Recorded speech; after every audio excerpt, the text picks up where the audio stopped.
Halo semuanya, selamat datang di podcast tim PPTIK ITB. Kali ini kita kedatangan salah satu narasumber yaitu Kang Fitra. Halo Kang.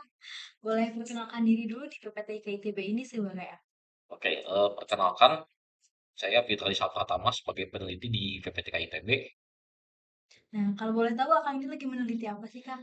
Kalau penelitian saya berfokus utamanya di computer graphics dan computer vision, kemudian di AI juga.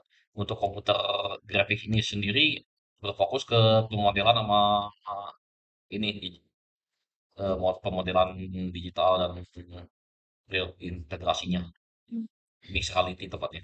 Nih, kalau misalnya computer vision itu sendiri itu apa sih Kang?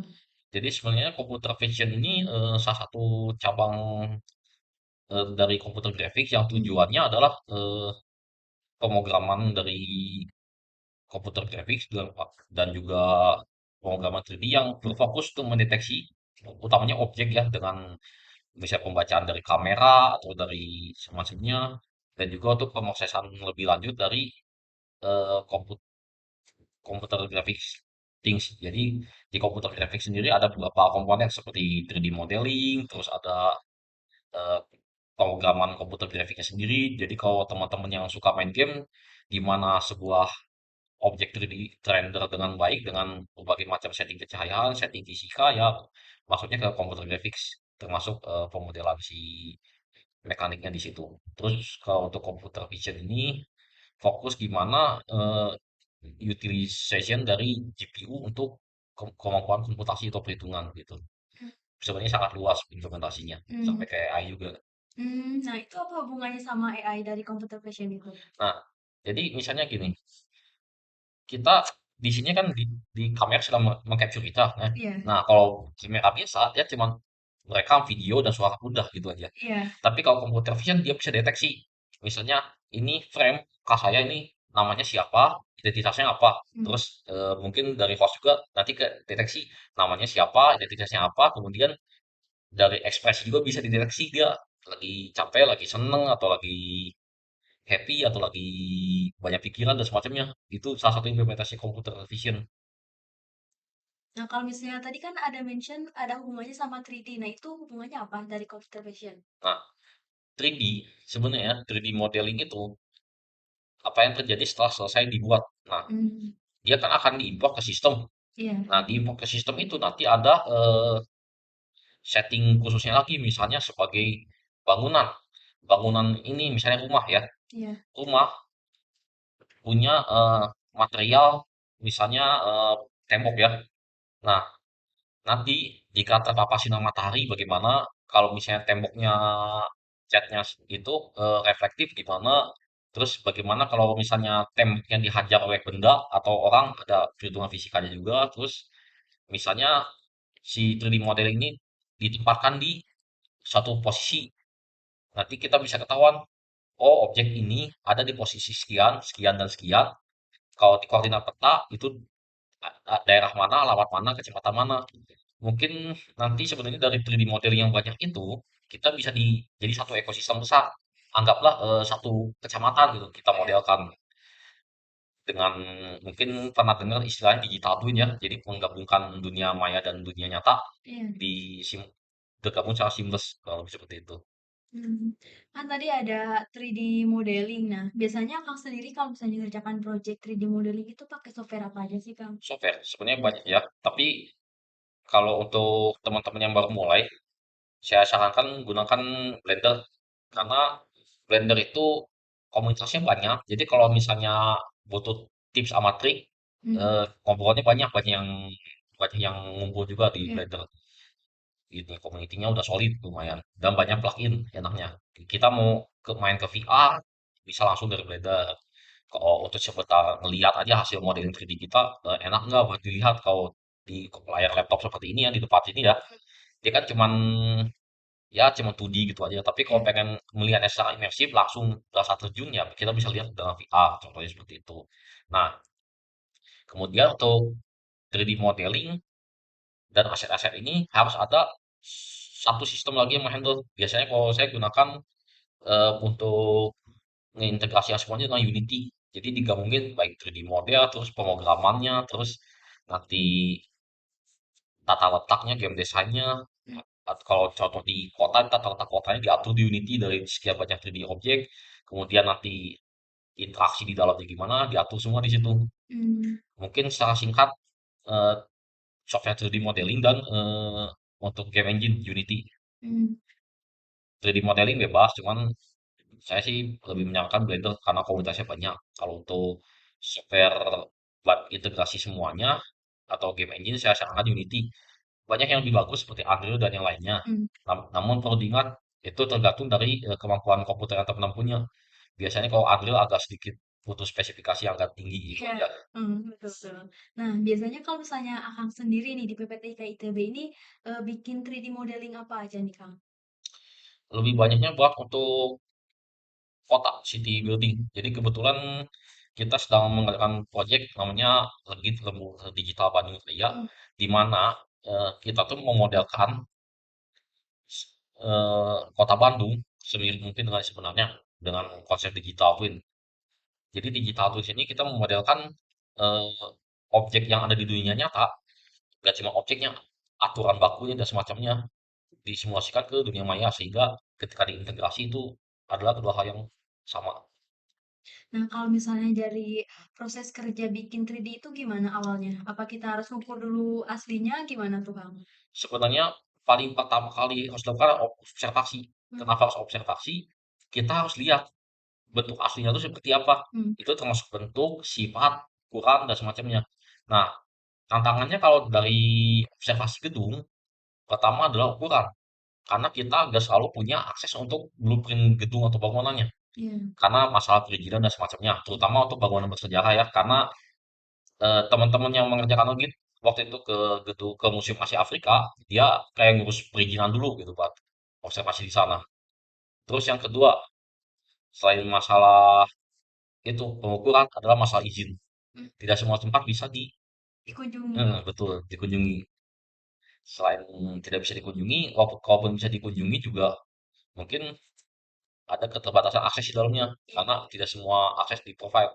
iya, Memang sekarang sudah ada Google Street View, kita bisa review dari orang-orang yang sudah survei, cuman itu belum lengkap. Jadi sebenarnya observasi ini kan bisa menjadi sangat powerful apabila ada sebuah sistem aplikasi atau semacamnya sistem untuk survei yang membantu para survei itu datanya dikumpulin. mmm, Nah, di PPTK ini ada sebenarnya platform untuk survei macam-macam, ada yang buat presentasi selfie, kawat desa dan semacamnya. Nah, itu kalau kita optimalisasikan lagi untuk survei, misalnya untuk 3D modeling, itu bisa jadi bank data yang sangat powerful, di mana data-data dari survei terkumpul semuanya, dan penggunanya kan banyak ya. mmm. Jadi benar-benar untuk orang yang akan mengerjakan modeling 3D, dia punya referensi yang cukup banyak, nggak cuma mengandalkan yang official dari gedungnya gitu, karena tidak selalu dikasih itu. Nah, sekarang nih mau tanya tuh agak beda nih, Kang. Kan Oke. sekarang lagi rame banget yang namanya metaverse. Nah, Akang ini ada hubungannya gak sih dari 3D, computer vision ke metaverse itu? Nah, mungkin perlu diketahui di sini, metaverse itu sebenarnya nama branding ya, branding dari si Facebook sendiri. Iya. Konsep sebenarnya dari metaverse itu adalah digital twin, Mmm, di mana dia memodelkan dan mengintegrasikan dunia maya dengan dunia nyata jadi satu kesatuan. Jadi sebenarnya metaverse itu yang menginisiasi ya. Kebetulan waktu itu boomingnya lumayan besar. iya. Padahal riset tentang metaverse itu udah banyak sekali, gak cuma dari boomingnya virtual reality sebenarnya. Bahkan mungkin zaman zaman saya bilang tahun 2006 mungkin ya, ketika game online mulai bermunculan itu udah mulai sedikit-sedikit ada konsep metaverse Mmm, dan gimana komunitas bergerak di situ. Misalnya contoh di game online yang dulu cukup populer pada masanya yaitu Ragnarok, di mana konsep yang mendekati metaverse itu terjadi di situ, di mana kita interaksi, terus dunia yang di dunia game itu seolah-olah berinteraksi dengan dan terintegrasi dengan kita, walaupun mungkin pada saat itu komputer grafiknya masih belum bagus ya, tapi konsepnya hampir mirip, di mana kita benar-benar interaksi di dalam sana, terus berasa-rasa hidup di sana, komunitasnya iya, ada di sana, iya, betul betul. dan juga transaksi jual belinya juga jalan di sana. Mhm. Jadi itu kan cikal bakalnya metaverse bisa dibilang gitu. Hanya saja kok teknologi belum memungkinkan. Tahu sekarang udah mulai mumpuni, jadi mulai bermunculan. Tapi metaverse bukanlah konsep yang baru. Mmm, Udah ada sejak lama sebenarnya.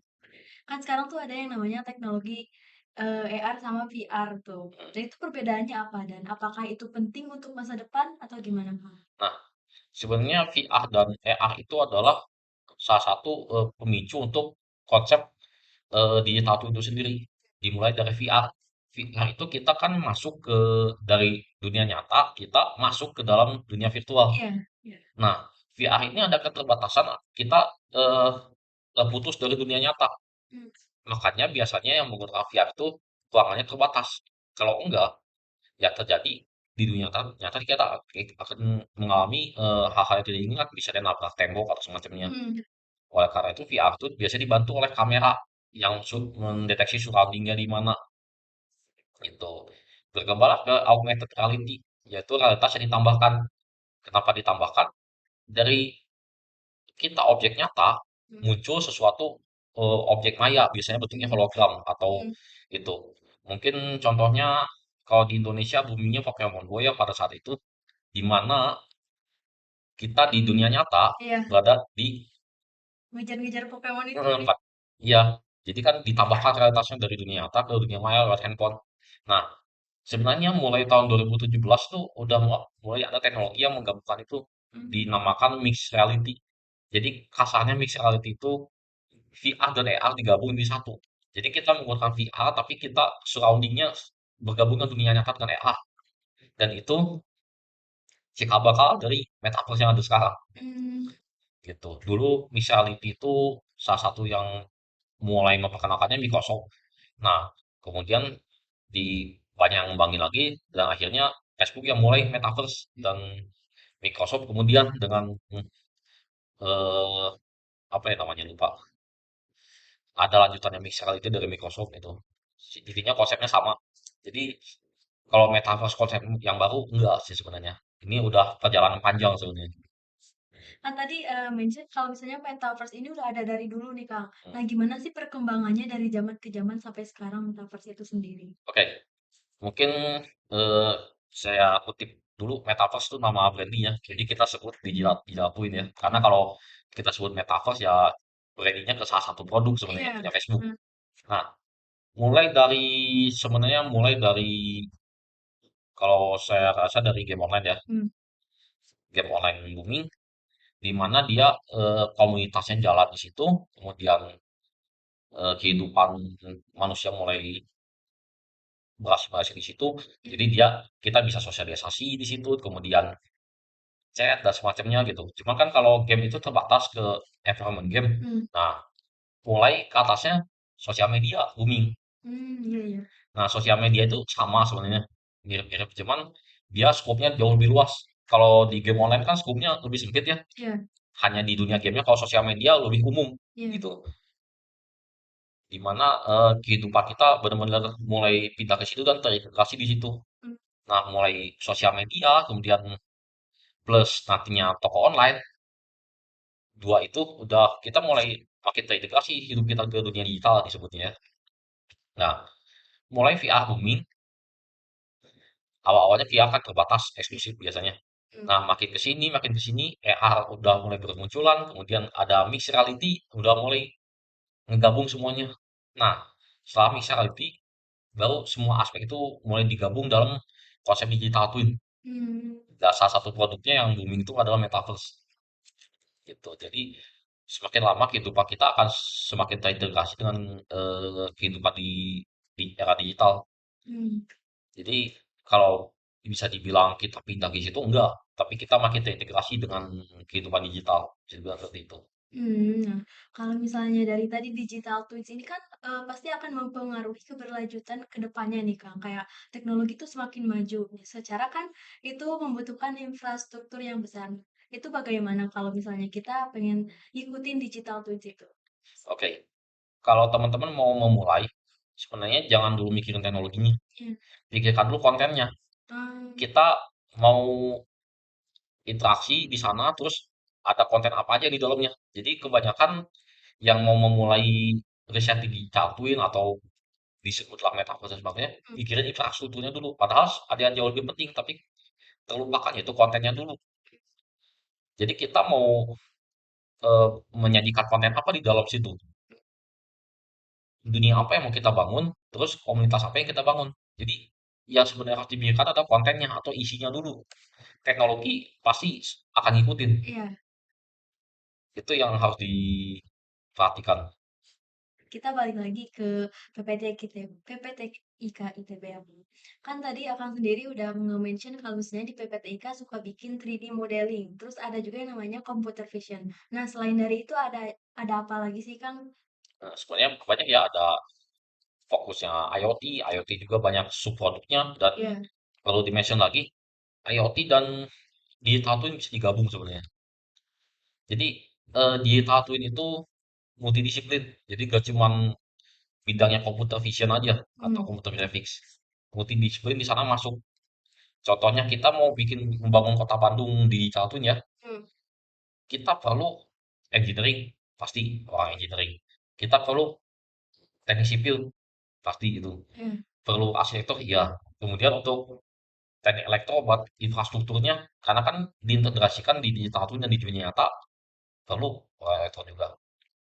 Terus kita perlu misalnya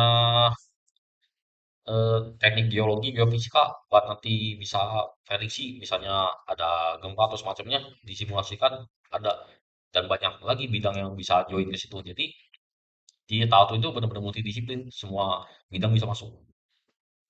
Nah, misalnya kita sebagai orang awam tuh pengen terjun ke dunia yang namanya computer vision, tadi 3D modeling kan itu kalau tadi Kang udah mention ya kalau misalnya 3D modeling boleh coba di Blender.